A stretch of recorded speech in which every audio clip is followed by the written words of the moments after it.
Hey everybody, welcome to Improv FAQ. I'm James Quesada, and in this episode, we're going to talk about the concept of absurdity. And this is not really addressing a specific question, but it comes from my general philosophy on improv, and it tends to come up a lot for me when I'm answering all sorts of questions about improv. So we'll talk about what absurdity means, how it applies to improv in a broad sense, and then also some practical tips for coping with absurdity. Generally, when we talk about absurdity in comedy, or we use the word absurd to describe comedy, I feel like we're referring to random silliness or things that seem to be done without rhyme or reason.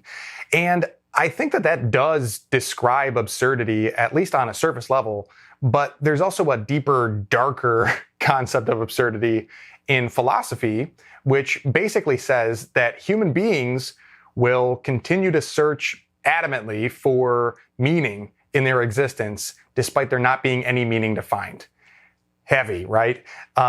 In literature and theater, absurdity is, something like a character whose actions are self-defeating, or the pursuit of an impossible task, or a story that strives for change but ends up right back where it started. A classic example of absurdity, which combines literature and philosophy, is the character Sisyphus in Greek mythology. Sisyphus is a dude who basically pissed off the gods and ended up being sentenced to a fate worse than death, which is to roll a big boulder up a mountain with a guarantee that when he got to the top, the boulder would roll back down to the bottom and he would have to start over again. So there's no real end to his task, and that's where the absurdity comes from, is that he's going to push it up the hill despite the fact that he knows he's going to have to start all over again and do it again, just in a cycle over and over again. So taking into account all of those things, the best way for me to sum up the idea of absurdity and how I think and feel about it is that it's an earnest attempt to do something impossible despite knowing that it's impossible. So in that sense, improv is an absurd task. We're trying to create theater without a script, which you could argue is impossible, at least to do in a way that is flawless. And we're trying to pretend to be people that we're not. We're pretending to be in places that we're not, and using objects that are not there. And we're trying to do this really, really well, too. I think that's where the heart of the absurdity comes from, is that when we try our hardest to get really, really good at pretending to be people we're not, places we're not, using things that aren't there, is that how can you perfect opening a window curtain that doesn't exist? And in a broad sense, these are some ways that I apply that philosophy of absurdity to improv.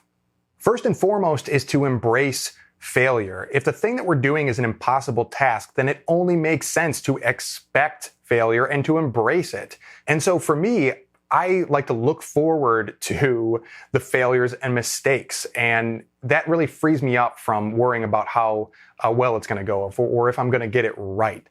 Even with the most meticulously designed shows or highest stakes situations, I'm just ready and excited to see how I'm going to screw it up this time, and to ride the wave of when it inevitably falls apart for everything that it's worth. Secondly, know when to make things more difficult. If you're finding things are getting easy, things that used to be difficult for you in the past, then it's time to up the challenge level of what you're doing, to keep that magic alive of challenging yourself and kind of scaring yourself with the task that you're setting out to do. If you think back to the very first time that you played something like Zip, Zap, Zop, chances are, your class group or whatever group it was that you were playing Zip, Zap, Zop with didn't nail it perfectly. It was probably actually kind of tough to get through your first round before everyone found their footing. But eventually you get better at it.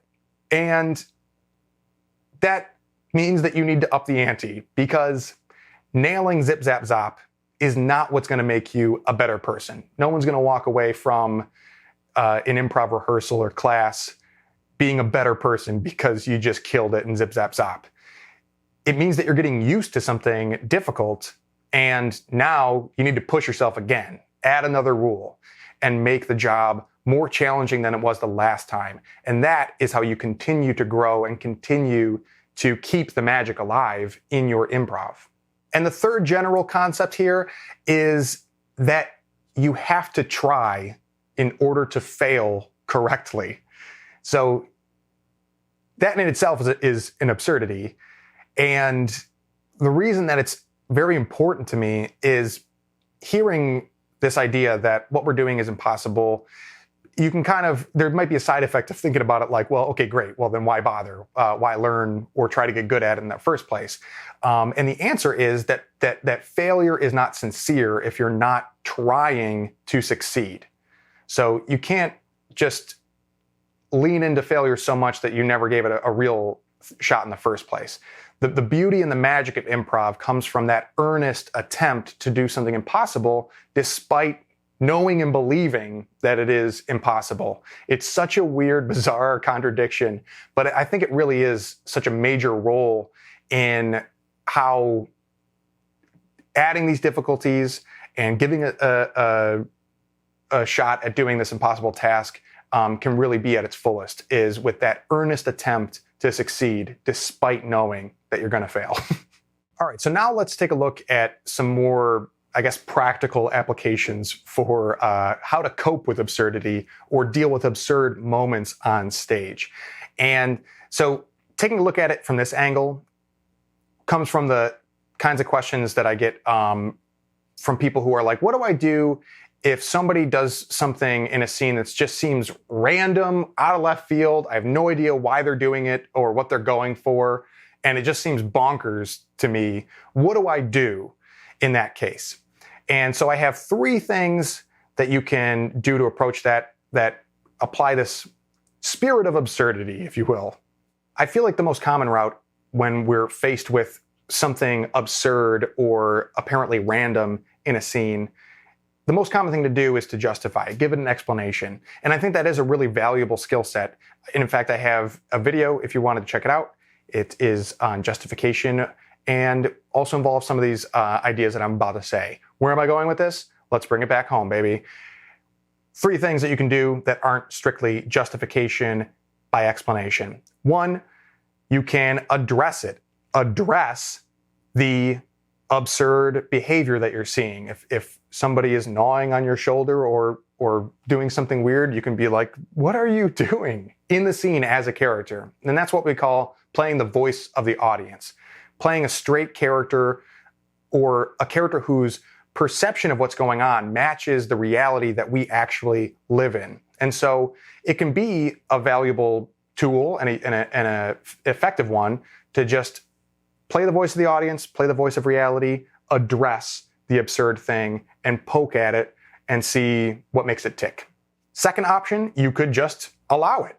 You don't always have to address or justify or explain every absurd thing that happens. And in fact, assuming that the best intentions in your scene partner, they're probably going for something or just taking a big risk and a leap to make a bold, weird move.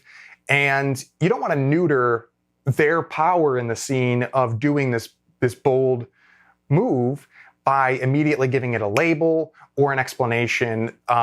You can give them room to run by just allowing it to happen and not giving into the panic reflex of uncertainty about what's going on. It's okay to not know right away.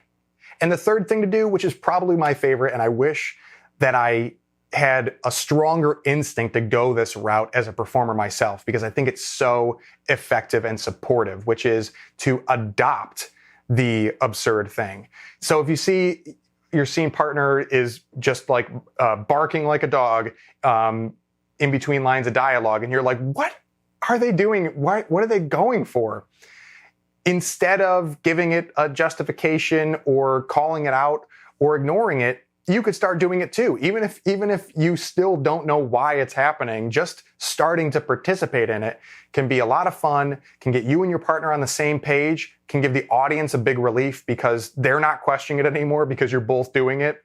And even if they don't have context for it, there can be a lot of joy in that unexplained absurdity. So that's a really, really great road less traveled to go, is if you're just like, I don't know why this is happening, but I'm in. That's it for this episode. I hope that you found these tips and philosophies on absurdity valuable. And if you did, give this video a like. And if you're new to the channel, hit the subscribe and notification bell. You can also leave a follow-up question about the idea of absurdity in the comments, or comment with a suggestion of another question that you would like to have answered on Improv FAQ.